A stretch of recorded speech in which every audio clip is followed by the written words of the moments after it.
Bien, bien, bien. Bonjour mes abeilles joufflues du méridien de Greenwich. Comment allez-vous? On est présent aujourd'hui pour mon preview du chapitre 4 de Samouraï MMA. Ça a lieu ce samedi 12 novembre en direct du Club Soda à Montréal.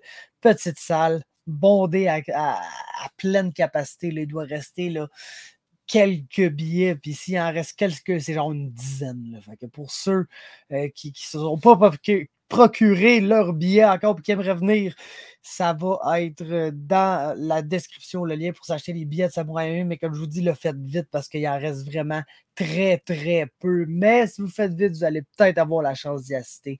Au Club Soda, ce samedi, 6 combats. On avait au départ, le plan, il y avait une dizaine de combats mis sur pied. Il y a eu quelques annulations, là, de discuter à droite des adversaires pour certains des gars. Ça a comme tombé à 8 combats. On a perdu un par blessure, ça a tombé à 7 combats. Et puis là, malheureusement, ben, il est arrivé une histoire absolument rocambolesque avec Yacine Nasri. Là, puis écoute, on ne rentrera pas là-dedans aujourd'hui. Tune in pour le podcast, par exemple. Je vous raconte l'histoire en détail, puis je vous le dis, il y aura no holding back par rapport à ça, mais malheureusement, il devait affronter Tommy Morrison là, dans le combat de co-main event Rambo contre Rambo, puis on perd ce combat-là. Quand même 6 combats explosifs. Puis honnêtement, les chums, ça commence à 7 h le soir au Club Soda. 6 fights. Belle petite soirée de MMA. Il y a vraiment des bons combats intéressants qui restent. Puis en plus, on va sûrement avoir fini à temps pour aller écouter la main card de l'UFC, qui est un autre événement qu'on veut absolument pas manquer sous aucun prétexte. L'un des plus gros événements de l'année. Donc, le meilleur des deux mondes dans le monde des arts martiaux mix. Au lieu de checker les prelims de l'UFC, check un peu de MMA local. Je vais aussi vous share le lien pour acheter le pay-per-view pour ceux qui ne puissent pas venir. Ça va être moi et John Ramsey, nos commentaires, comme à l'habitude. Donc, commençons. J'ai envie de faire à l'inverse, commencer par le bas, monter vers le haut. Donc, commencer avec le premier combat de la soirée. Mehdi Zaidvan de retour pour la 3e fois dans la cage de Samouraï, disputé ses 2 premiers combats professionnels cette année et affronte Gabriel Mendez, le boxeur qui vient de Irapuato dans la province de Guanajuato au Mexique. Combattant qui a une fiche d'une victoire, une défaite, un no contest, et ce que tous ces combats ont en commun, c'est que c'est chaotique. Sa victoire combat où il a gagné par TKO, leg kick au 3e round, il a perdu par round and pound premier round, et puis son combat, par qui s'est fini par no contest, un coup de pied dans les testicules qui a mis terme au combat au tout premier round. Donc, c'est drôle parce qu'il s'appelle Boxeur, genre c'est son surnom, Gabriel Mendez, puis il a des bonnes mains, là, définitivement, mais de loin un meilleur kicker. Le gars lance souvent des kicks sans setup, des leg kicks surtout, puis il lance avec power. Le gars, c'est pas pour rien qu'il y a eu un TKO par leg kick à un de ses combats au 3e round. Le dude, il a dû lancer 113 leg kicks dans ce combat-là. Puis, ce qui est étrange, c'est qu'un moment, on dirait qu'il s'est laissé entraîner un peu dans le brawl, puis il a comme oublié que ses leg kicks marchaient, puis il a oublié de les lancer, puis il s'est comme ravisé au début du 3e round, puis il a recommencé à les lancer, puis là, il est allé chercher le TKO avec ça. Donc, capable de faire des ajustements. C'est définitivement un power over volume guy. Le gars veut lancer une grosse shot qui fait super mal. Il est game d'échanger, il est game d'essayer de te taguer dans le plein milieu de ta combinaison, mais il n'y a pas une super défense, donc il est touchable. Ça se peut que tu manges un gros coup de poing d'en face en le frappant, mais il y a de fortes possibilités que les 2 coups que tu lances landent. Ceci étant dit, au niveau du grappling, honnêtement, j'ai pas vu grand-chose d'incroyable. Les fois que je l'ai vu sur le top de son adversaire, il n'était pas super actif au niveau du ground and pound. Il essayait plus de garder sa position, là, de serrer son adversaire et de ne pas perdre la position. J'ai vu se faire takedown aussi quand même assez facilement. Pas mauvais sur son dos, mais ça ne relève pas vraiment facilement non plus. Donc, vraiment un bon boxeur puissant qui lance des power shots debout, mais peut-être un peu comment dire, de lacune au niveau du grappling. Ce qui, contre Mehdi Zaidvan, c'est très difficile. Bien que Mehdi, on ne se le cachera pas, n'est pas essaye d'un peu moins lutter là, dans ses derniers combats. Son premier combat, il a essayé d'échanger debout contre Mauricio Cruz. Il a eu du succès à cause de justement que lui aussi, il lance des single power shots qui sont très puissantes, puis il est quand même assez patient debout.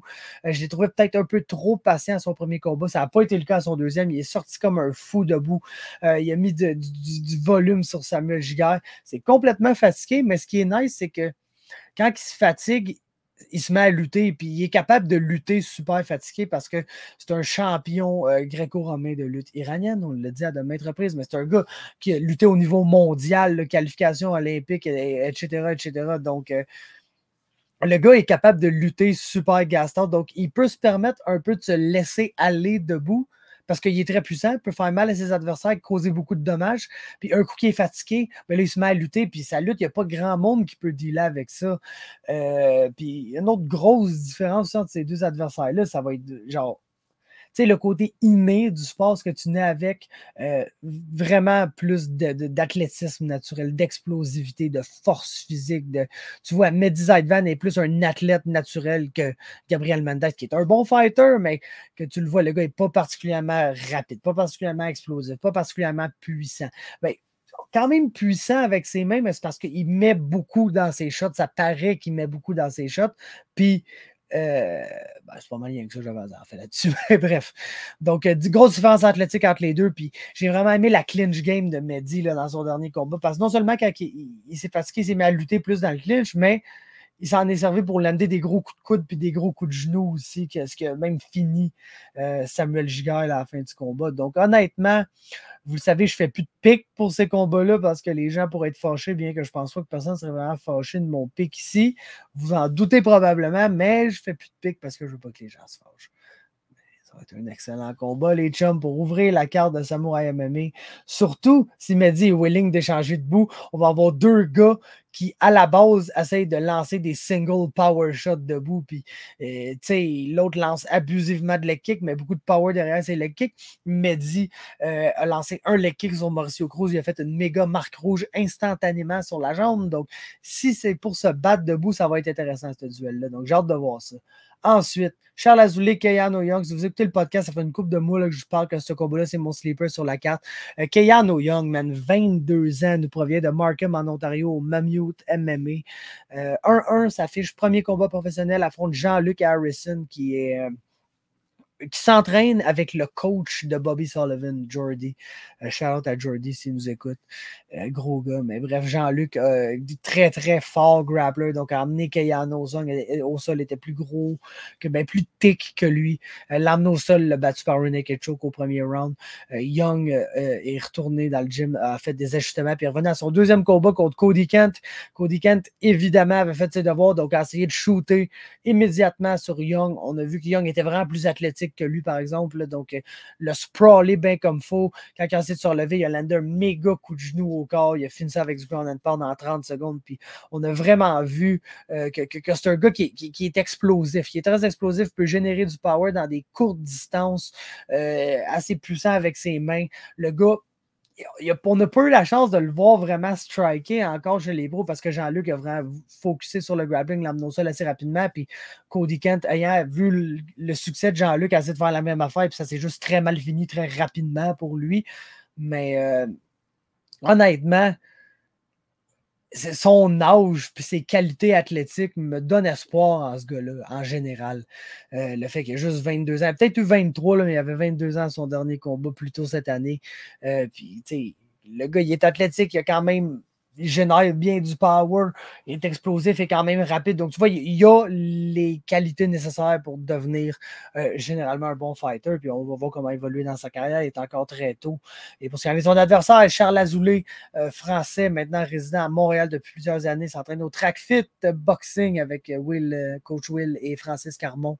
Et puis, honnêtement, j'ai vu ses fights genre semi-pro qu'il a fait en France, puis c'est un hostile malade mental, mais je suis vraiment content du training qu'il y a à Montréal, dans le sens que il va au Tristar et tout, donc il échange avec des très bons fighters pro, parce que, tu sais, Will puis Francis Carmon, bien sûr, étaient au Tristar à la base avant de passer le track fit, donc toute la gang du track fit vont là, mais Francis Carmon est un combattant très intelligent dans sa carrière MMA. Will, même chose, on l'a moins vu que Francis, a peut-être genre 2 combats pro, mais quand même un combattant qui préférait un style plus wrestling heavy, puis amener ses adversaires au sol. Puis quand même des gars puissants, capables d'échanger avec du bon striking, mais qui ont une approche intelligente au MMA. Puis je pense que c'est ça que ça prenait à Charles Azoulay, qui a un peu fait le tour du monde, puis aller chercher du training un peu partout. Puis je pense que à Montréal, c'est la place où il met toutes ces choses-là ensemble grâce à ses coachs, mais grâce surtout à son training au Tristar en parallèle. Puis ça a fait de lui un combattant plus intelligent, semble un peu plus stratégique dans son combat, qui était ses débuts pro, en fait, contre Kevin Bastien-Popovich. Puis dans ses combats avant ça, même au NFL. Puis c'est vraiment un combattant complet. C'est quelqu'un que ça ne dérange pas où le combat s'en va. Puis ça, là, ça peut être vraiment bon comme ça peut être vraiment pas bon pour un combattant. Puis c'est un peu, je pense ça que dans le début de sa carrière, Azoulay ne va pas struggle, mais va avoir à deal avec ça. C'est que en début de carrière, si tu es très bon partout, naturellement, tu vas affronter des gars qui sont soit plus forts dans un domaine puis ça va le laisser à désirer dans les autres domaines, ou des gars moins expérimentés. Azoulay, ça fait quand même assez longtemps qu'il s'entraîne, malgré son jeune âge, il a juste 26 ans, mais c'est un gars qui s'entraîne depuis assez longtemps. Puis, tu sais, tu vas avoir assez d'outils dans ton coffre généralement pour battre des gars qui, à ce stade-là d'expérience, n'ont pas une game aussi complète que Charles Azoulay. Là où ça peut devenir un détriment, c'est que quand tu es juste game de te battre partout, des fois, tu acceptes juste la game de l'autre. Puis ça, c'est pas bon. Tu sais, comme Kevin Bastien, je veux pas dire qu'il accepte la position parce que Chris, il y a personne qui accepte de faire prendre son dos, mais tu sais, vous le regarderez ce combat-là, il est sur YouTube, il défend tellement bien Charles Azoulay, puis pendant tellement longtemps, mais c'est juste qu'on dirait, des fois, il rentre dans le combat. Puis, tu sais, il y a des combattants qui ont ce qu'on appelle un process, qui sont genre, moi, je vais arriver dans le combat, je vais faire telle affaire, ça va me mener là. Puis là, à partir de là, je vais faire là. Puis là, ça va me mener à ma séquence de finish que j'aimerais faire. J'ai l'impression que Charles Azoulay, pas qu'il arrive là, pas de plan, c'est pas ça que je dis, mais il arrive là en se disant, on peut se battre debout, ça me dérange pas. On peut se battre au sol, ça me dérange pas. On peut se battre dans le clinch, ça me dérange pas pantoute. Fait que s'il y a un adversaire qui a vraiment un game plan élaboré de je veux travailler dans le clinch, faire ça, ça se peut que Charles Azoulay accepte juste de se battre dans le clinch. Puis oui, il va être super compétitif là, va donner du trouble à son adversaire. Mais si son adversaire est arrivé avec un game plan précis des choses qu'il voulait faire dans le clinch, ça se peut que son adversaire le batte juste parce que Charles, ça ne dérange pas qu'on se bat parce qu'il est bon partout. Fait que c'est quelque chose qui peut tellement être un gift comme un curse. Puis c'est ça qu'il va apprendre à travailler dans ses prochains combats. Le gars est encore excessivement jeune dans sa carrière pro. Il y a un combat, puis c'était contre Kevin Bastien plus tôt cette année. Donc, match-up super intéressant parce que Keanu Young, d'après moi, ce qu'il va vouloir faire, c'est striker. Charles Azoulay va absolument vouloir striker avec lui, mais si Young frappe fort, peut-être que c'est là qu'on va voir Azoulay prendre l'initiative puis changer la phase. Puis c'est un bon grappler. Moi, je pense qu'il a probablement l'avantage au sol sur Young. Est-ce qu'il va être capable de lander les takedowns? Je pense que oui. Je pense qu'il y a une assez bonne lutte. Ceci étant dit, match-up très intriguant. J'ai vraiment hâte de voir ce combat-là. Des combats que j'ai le plus hâte de voir sur la carte. Et ça, de loin. Tout comme le prochain combat, honnêtement, Alan Girard, James Cardinal-Lauzon, un bon combat local. Tout comme Azoulay Young, là, Young vient de l'Ontario, de Markham, dans la région de Toronto, mais Québec, Ontario, des gars du Canada. Je dis que c'est des match-ups locaux. Le Canadien contre Canadien. Gars de Montréal contre gars de Toronto. C'est ça qu'on aime. Pas qu'on n'aime pas Mehdi contre un Mexicain ou Joe Ramsey contre un Mexicain, parce que les deux Mexicains qui sont là, c'est vraiment des adversaires de qualité. Mais Chris, c'est pour ça qu'on est là. C'est pour être au Club Soda, puis là, t'as une petite gang qui prend pour Girard, puis là, t'as une petite gang ou une grosse gang qui prend pour Girard, ou une petite gang ou une grosse gang qui prend pour James Cardinal-Lauzon, puis là, ça crie back and forth, puis là, il y a de l'ambiance dans une toute petite salle. En plus, le Club Soda, c'est tellement petit, ça va être malade mental, l'ambiance là-dedans. Fait que c'est ça qu'on veut, des combats de même. Je suis tellement content que ça ait lieu. Puis en plus, c'est un gars qui est un combat qui est parfait. Vous vous rappellerez, Jonathan Ramsey il avait été au podcast de Carabine. Il avait comme call out James Cardinal-Lauzon. James, il a absolument accepté le combat. Mais par après, c'est comme dit Chris, Alan Girard, ça serait nice aussi. Puis honnêtement, c'est tellement juste un combat qui fait plus de sens. Puis le gagnant de ce combat-là, si c'est James, pour affronter Ramsey. C'est Alan, pas nécessairement avoir le rematch tout de suite. J'aimerais ça qu'Alan gagne une coupe de combats avant de potentiellement revoir Joe Ramsey. Là, je pense pas que ça rendrait service à aucun des deux de refaire ce combat-là là, dans l'espace de 6 mois, même pas. T'sais.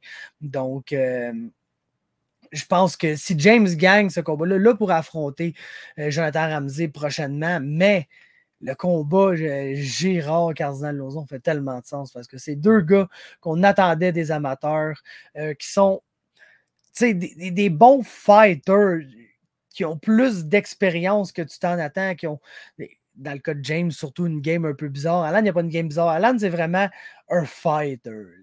Comment tu voudrais décrire son style? Ce gars-là, c'est un fighter. C'est pas le plus jeune, c'est pas le meilleur athlète de la gang non plus. Là, le gars, il arrive pas là en courant un 4.2 au 40-yard dash. Là, ça, j'en ai aucun doute qu'il ne court pas ça. Mais c'est un fighter.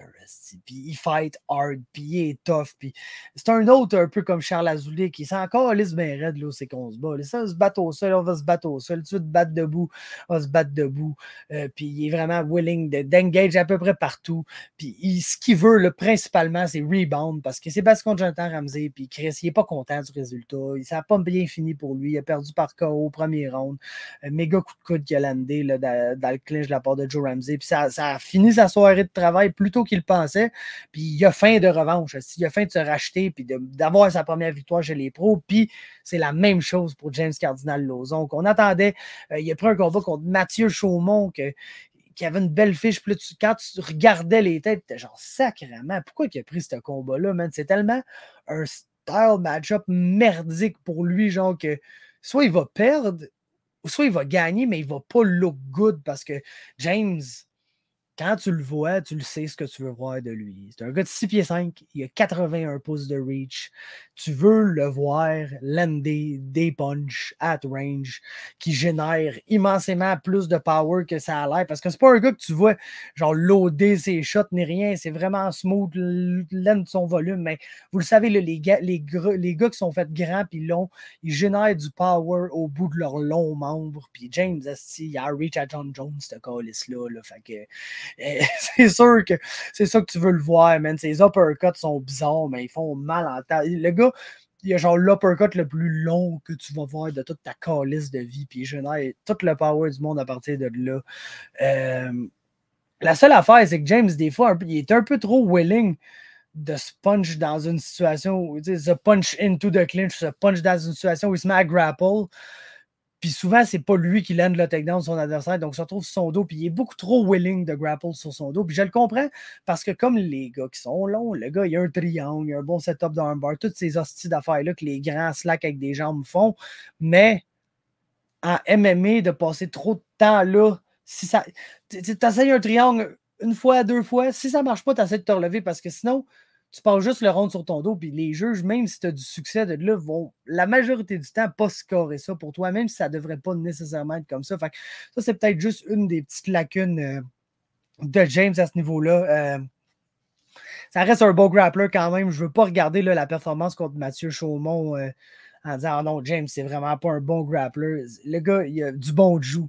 Il est allé à Niagara Top Team faire son camp en plus cette fois-là. Fait qu'on s'entend qu'il a lutté comme un malade. S'est entraîné avec Kevin Bastien et Zachary Powell qui ont tous deux affronté et battu Alan chez les amateurs. Donc, il y a même eu genre du inside info de ses anciens adversaires. C'est sûr qu'Alan a beaucoup évolué depuis, mais n'empêche, c'est n'importe quel inside info que tu peux avoir, sa situation, c'est quand même nice à avoir. Donc, James, il a vraiment appris tous les steps en fonction de se racheter lui aussi, de faire oublier cette performance-là contre Mathieu Chaumont, qui est un style match-up de merde, qui est un asti de control wrestler lourd, un pot de colle, genre juste quelqu'un qui est pas agréable à affronter, puis c'est un match-up tellement difficile à prendre pour tes débuts pro quand le gars avait déjà 2-3 combats professionnels.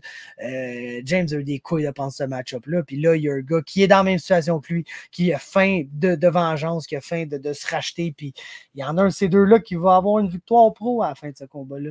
C'est excessivement excitant. 2 Québécois, Montréal contre Québec. Let's fucking go, les chums. Que demander de plus, man? Certains diront Vincent Houle, man. Certains diront que la seule affaire que tu peux demander de plus, c'est Vincent Houle. Puis calisse que je suis d'accord, man. Moi, là, il y a des gars, man, pour qui je peux juste pas faire assemblant que je route pas pour eux, man. Puis Vincent Houle, calisse, c'en est un. Le gars, il va arriver avec son chapeau. Il est fucking nice, man. Je sais pas si vous avez vu sa page Brazilian Jean Jitsu à lui et à Max Landry sur Instagram. Allez suivre ça. Ces gars-là sont incroyables. Click MMA, man. Tout ce team-là, comme vous savez, moi et Kevin puis Zach, c'était mes amis. Puis quand ils étaient à Gatineau, c'était avec eux qui s'entraînaient là, avec Joey Morancy, puis Max Landry, puis le chum Vince Houle. Puis en tout cas, je l'aime, Vincent Houle, Callis, man. Son style est incroyable. C'est un gars de Jiu. Moi, c'est un gars de Jiu, t'es mon préféré à la base. Puis ce qu'il ajoute à son Jiu, lui, c'est un paquet d'hosties de coups de coude d'en face, man. Fait que qu'est-ce que tu veux demander de plus? C'est un hostie de maniaque. Il a 38 ans, le gars. Il a pas l'air de tout ça. Pas en tout. Il a l'air d'être dans la fleur de l'âge. Il est encore magnifique. Si tu pourrais, man, le faire poser dans des magazines tellement qu'il est beau, ce colis-là. Mais bref, genre 6 pieds 2, 75 pouces de reach. Là, se bat à 195 livres. Ce qui est vraiment gros. Là, le gros, je pense que c'était à welterweight qui s'était battu à TKO. Si je ne me trompe pas, peut-être 175. Je ne me rappelle plus. Ça fait un petit bout, mais parlant d'un combo qui a collé des coups de coude d'en face, pauvre Curtis Richard avec sa molette, il avait mangé quelques coups de coude ce soir-là, man. Puis c'était gracieuseté Vincent Houle. Donc moi, honnêtement, c'est juste ça que j'espère, man. Puis Cédric Kung, son adversaire, de 1, man, quel nom, man. Moi, je suis un amateur de noms dans la vie. Puis Cédric Kung, là, ça sonne juste fucking bien à mes oreilles, man. J'adore, honnêtement. C'est un de mes noms préférés. Sur toutes les cartes de samouraï qu'on a eues, c'est un de mes noms préférés de loin, man. Cédric Kung, là, j'adore ça dire ça. Le gars fiche d'aucune victoire, 2 défaites en MMA. Fait que là, tu dis, ah non, c'est pas une bonne fiche. C'est quoi, le gars, il s'en vient pour perdre contre Vincent Houle. Le gars, il a perdu une décision contre Virgile Ogen, qui est quand même un asti de bon fighter, OK, en France. Et puis, son autre défaite, c'est une victoire. Une victoire. C'est quasiment un lapsus, je vais vous expliquer la situation. C'est une défaite par TKO au premier round face à Hugo Guillon. Fait que là, tout entend ça. Nous autres, on a vu Hugo Guillon en action au dernier Samouraï face à Mathieu Langlais. Performance absolument monstrueuse de sa part. Fait que là, tu te dis, aïe, TKO au premier round, Guillon te l'a sûrement brassé, varlopé d'un bord puis de l'autre. Puis là, tu retrouves le combat. Puis non, man, tu te rends compte que Cédric Kung, là, honnêtement, il s'est fait avoir dans ce combat-là. Il s'est fait crosser. C'était pas legit ce qui est arrivé, selon moi. Commence le combat, amené au sol, prend le full mount, est en train de dominer Hugo Guillon, là, lui pète la gueule là, de A à Z, mon gars. Puis là, un moment donné, il y a une petite période où il est un peu plus inactif sur le top parce que le gars essaie de ne pas prendre 100% de ses réserves de jus parce qu'à un moment donné, il se rend compte que Guillon, il est tough et il ne va pas s'en aller comme ça. Donc le gars, Kung essaie de un peu scale back sur l'agressivité. Donc, prends un peu de repos. Puis là, l'arbitre les lève debout. Genre, out of nowhere, stand-up absolument non justifié dans un round qui est comme en train d'être 18 pour Cédric Kung. Et puis là, Cédric Kung se dit, ben là, je suis en train de gagner au sol. Je vais essayer de le ramener au sol. Essaye de le ramener au sol. Manque son takedown. Se retrouve en dessous en montée complète. Hugo Guillon par-dessus lui. Ouch, désolé. Hugo Guillon par-dessus lui. Hugo Guillon commence à lui donner des coups de coude d'en face. L'arbitre arrête le combat. TKO, premier round. Donc, honnêtement, je pense pas que ce qui est arrivé serait arrivé si l'arbitre n'avait pas fait un stand-up qui était non justifié selon moi. Donc, Cédric Kung qui arrive ici avec un 0-2, mais un 0-2 vraiment underrated. Il faut faire attention à des gars comme ça, honnêtement. Surtout que debout, c'est un bon fighter aussi. C'est un gars qui a un style un peu karaté, là, les mains basses, va être bouncy sur ses pieds, lance des single strikes qui sont très puissantes et rapides aussi. Tu sais, karaté style, là, le gars, bouncy, il a l'air super smooth, là, boum, t'as une shot qui arrive, puis elle est rapide, puis elle génère du power, autant avec ses mains qu'avec ses pieds, naturellement, parce que les karatékas, ils ont des bons coups de pied. Ensuite, comme je dis, dominait complètement Hugo Guillon au sol, semble avoir une takedown game qui est décente. La seule lacune que j'ai vraiment notée là, dans la game de Cédric Kung, dans les 2 combats que j'ai vus, c'était sa lutte. Là. Malheureusement, contre Ogen, ça qui a fait perdre ce combat-là. À chaque fois que Virgile lui mettait les mains là, au ras la hanche ou les jambes, l'amenait au sol. Il y avait vraiment une lacune au niveau de la défensive de takedown. Dans les 2 combats que j'ai vus, est-ce que ça s'est amélioré depuis? Probablement. Le gars, il doit le savoir autant que moi. Là, si moi, j'écoute 2 combats de lui sur Internet puis je m'en rends compte, lui qui a vécu ça doit s'en être rendu compte aussi. Puis avec la team TFS, ils vont sûrement avoir ajusté ça. Donc, ça va être très intéressant de voir les ajustements que Kung a fait parce que, écoute, si ce gars-là arrive avec une bonne takedown defense, ça devient un fighter excessivement dangereux, autant debout qu'au sol. Puis, ben, Vincent Hull va essayer de l'amener au sol puis de coller des coups de coude dans la face. Fait que voyons voir que va être le dénouement de ce combat-là. C'est très excitant. Et ça va nous mener au co-main event de la soirée. Jonathan Ramsey, Irving Molina dans un sleeper fight, les chums. Puis je sais pas si je devrais dire ça parce que c'est le co-main event, mais c'est juste que vous connaissez pas Irving Molina. Puis je le sais comment que ça se passe au Québec. On est habitué avec la boxe, on est habitué avec d'autres promoteurs qui amènent des Mexicains pour se faire décolisser par le monde d'ici. Puis si vous pensez que Irving Molina s'en vient pour se faire péter à gueule, les chums, man, vous n'êtes pas sortis du bois. Là. Ce gars-là, c'est un... Tu sais, j'ai utilisé l'expression malade mental à plusieurs reprises. C'est un malade mental, man. C'est un fou. Là. Il y a un de ses combats sur sa chaîne, le Kakarato Molina sur YouTube, si vous voulez voir. Un de ces combats là, qui part, là, puis il court bord en bord de la cage, puis il jump dans les airs, flying knee son adversaire dans la gueule. Finit d'ailleurs ce combat-là avec des coups de coude dans le full mount, assez violent. Donc, c'est le co-main event des 2 d'autres qui viennent de geler leur dernier adversaire avec des coups de coude. Puis, man, tabarnouche, il est bon, honnêtement. Là, quand j'ai vu le footage sur lui, j'étais genre, bon adversaire, gros. Fort, un gars de 6 pieds 1, donc va être à peu près dans les mêmes dimensions que Jonathan Ramsey. Et puis le gars, là, il lance tout son corps dans chacune des shots qu'il lance, que ce soit un coup de poing, un coup de pied, met tout, absolument tout ce qu'il y a dans chacun des punches. Lui aussi, il est quand même grand et long quand même, fait que ça va être intéressant de voir. J'ai pas son reach. Ça va être... Pourquoi j'ai le hockey? Ça va être intéressant de voir... son reach par rapport à celui de Joe Ramsey, qui est quand même 76 pouces là, pour Joe. Mais gros gars qui, dès que tu shoots un takedown sur lui, Travis Brown elbow dans le clinch, là, c'est vraiment son go-to move. Il y a toujours une lacune à quelque part, par exemple, là, surtout pour un gars qui est 2-1. Une victoire par TKO. Premier round, coup de coude, j'en ai parlé. Son autre victoire, c'est un corner stoppage après le premier round. Puis sa défaite, c'est un TKO au 3e round. Puis c'est là la lacune, les chums. Le gars, il va tellement hard dans le premier round qu'il devient très, très, très fatigué pour la suite du combat.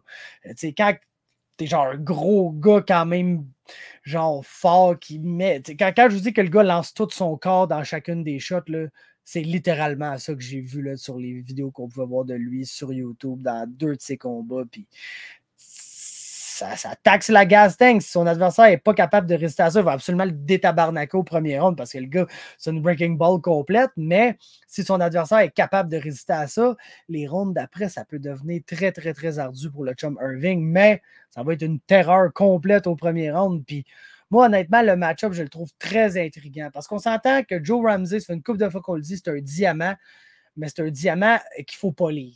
Et il faut beaucoup le polir, même. Tu sais, son premier combat contre Alan, t'as vu tout ce que tu voulais voir chez un prospect. Commencer agressif, confiant, lander des belles shots, s'est fait taguer une couple de fois, n'a pas semblé trop, tu sais, intimidé, pas intimidé, mais ça n'a pas sorti de sa game pantoute de manger un bon punch ni rien.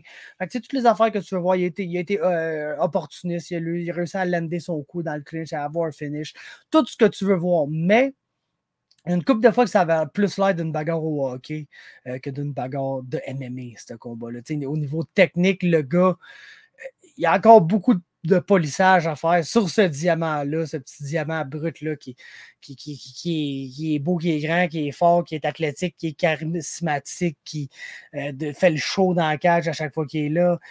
Fait que, honnêtement, le gars, il a fait un perfect finish rate. Là, il n'a jamais gagné un combat sans le finir. Donc, le gars, il est absolument un fighter à suivre, pas pour rien, Asti qui est co-main event à son deuxième combat, mais il y a un adversaire devant lui qui va être une terreur là, au premier round, une terreur complète. Puis je pense que Joe Ramsey aussi est une terreur au premier round. Fait que ce combat-là, écoute, ça risque de se rencontrer dans le milieu. Puis honnêtement, man, c'est le premier qui va lander fort, qui va peut-être mettre son adversaire hors de combat. Puis les deux ont comme le potentiel de faire ça à l'autre. Faut pas, parce qu'on est québécois, ça veut dire que Joe Ramsey est comme largement favori dans ce combat-là. Honnêtement, son adversaire a plus d'expérience que lui et explosif, fort, puissant, toutes les affaires que tu dis sur Joe, son adversaire là aussi. Fait que c'est vraiment un excellent match-up dans le co-main event de Samouraï. Puis ça nous mène au main event qui se sépare clairement de cette carte-là. Le thème de la carte est dans les étoiles montantes. On a Joe Ramsey, Alan Girard, Cardinal Lozon, Azoulay, Kayano, Young, le chum Mediza, devant toutes des étoiles montantes de Samouraï. Mais là, ici, on ne parle pas d'étoiles montantes. On parle de gars établis. On parle des meilleurs dans leur division au pays, littéralement. Robert Serres, je pense que depuis son retour, on peut dire qu'il s'est établi comme étant un des meilleurs dans la division dans son pays. Battu Pat Connors au dernier combat, battu Kevin Généreux avant ça. Le gars est sur toute une streak. Puis il a vraiment renforcé sa gimmick. Là. Le gars, sa gimmick, ça a toujours été des crochets et des guillotines. Hooks and guillotines. C'est Robert Serres à son essence. Le gars n'a pas peur d'aller de l'avant, d'être agressif puis de lancer des gros crochets parce que ses crochets sont excessivement puissants. Il y a le menton pour prendre la shot qui vient en retour.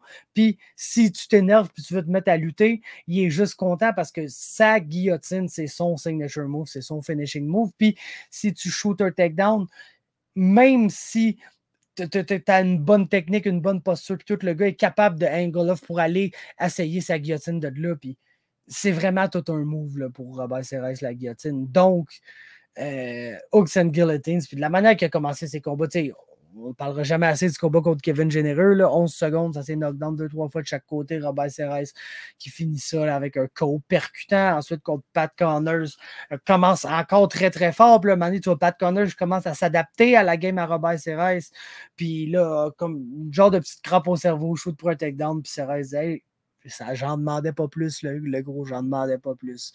Et il fait juste le choker.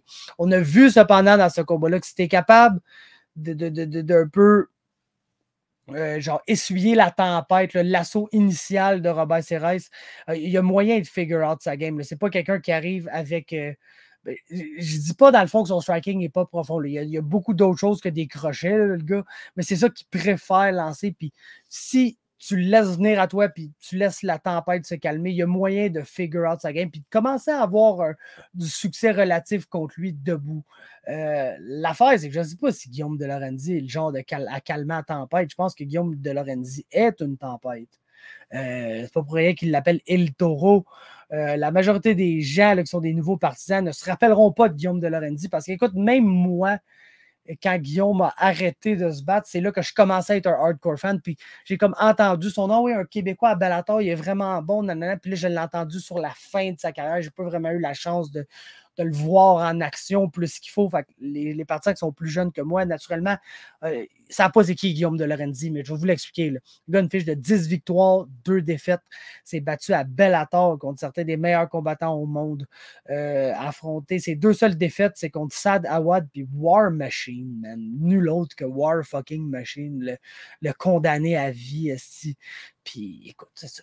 Comme je dis, il ne s'appelle pas El Toro pour rien. Le gars, c'est un taureau. Il va vers l'avant, c'est la seule. Il n'y a pas de reculon avec lui. C'est un char que le reculon est pété dessus. Là. Il ne peut pas aller de reculon. Si tu veux qu'il recule, faut que tu le mettes sur le nerd puis tu réussisses à le pousser toi-même. Puis le gars, c'est un bœuf. C'est un bœuf. C'est pas un grand combattant, mais c'est quand même un gros combattant pour sa division. Là. C'est plus le modèle petit éthique que le modèle grand et élancé. Ce qui est parfait parce que c'est la même chose pour Robert Serres. Serres a une weirdly long reach là, cependant à 71 pouces, qui va être, je pense, 2 pouces sur Guillaume, mais bref. Si Guillaume réussit à implémenter sa game, le gars va être tellement proche de son adversaire que la reach ne va pas changer grand-chose. Puis il y a du bon power sur ses pieds, il y a un bon striking en général, mais honnêtement, là, le bread and butter de Guillaume de Lorenzi, s'il réussit à t'amener au sol, va s'installer là, puis il va commencer avec son ground and pound. Son ground and pound est relentless parce qu'il est capable de lancer constamment, tout le temps faisant les bonnes choses pour garder sa position. Il y a beaucoup de fighters qui vont essayer de garder leur position à tout prix, puis là, on va essayer de lancer ce ground and pound, mais on va laisser une ouverture pour que leur adversaire revienne. Guillaume est vraiment bon pour te taper sa gueule en gardant sa position puis en rendant ça très difficile pour toi de sortir de là. Ce qui fait de lui, genre, vraiment un très, très bon combattant. C'est réussi à aller chercher le top. Puis honnêtement, ce match-up-là est incroyable, les chums. J'ai vraiment hâte. La seule petite inquiétude que j'ai, c'est que Guillaume Lorenzi ne s'est pas battu depuis presque 10 ans. Puis le gars, depuis ce temps-là, il a eu une famille, il s'est trouvé un emploi à temps plein. Il a moins de temps que s'entraîner qu'avant, avant qu'il était un combattant, là, qui se battait au Bellator puis tout. Là, le gars ne s'entraîne plus 2-3 fois par jour. Contrairement à Robert Serres qui quitte littéralement son pays pour s'en venir ici tout seul, habiter chez son coach, puis littéralement vivre dans le gym. Donc, c'est ça qui me titille dans ce combat-là. C'est de quoi Guillaume va avoir l'air 10 ans plus tard dans la cage. C'est toujours une question que tu ne peux pas ne pas te poser quand un combattant a 10 ans d'inactivité. Mais si Guillaume arrive et il s'imolde, hey les chums, on va avoir le droit à un combat complètement ridicule parce qu'on va avoir El Toro contre Maximus, genre le Spartiate, qui vont se rencontrer dans le milieu, puis ça va être un main event là, explosif. Je pensais que ça a brassé à généreux contre Serres. Attendez de voir De Lorenzi contre Serres, les chums. Ça complète mes analyses du Samouraï chapitre 4. Ça va être incroyable. Comme je vous dis, ne manquez pas ça si vous avez la chance d'être là.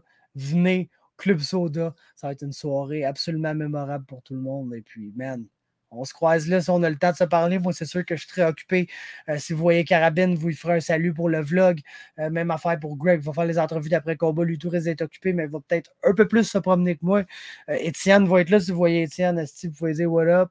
Fait que grosse crise de soirée en perspective, les chums. J'ai hâte. Samedi 12 novembre, Samouraï MMA chapitre 4.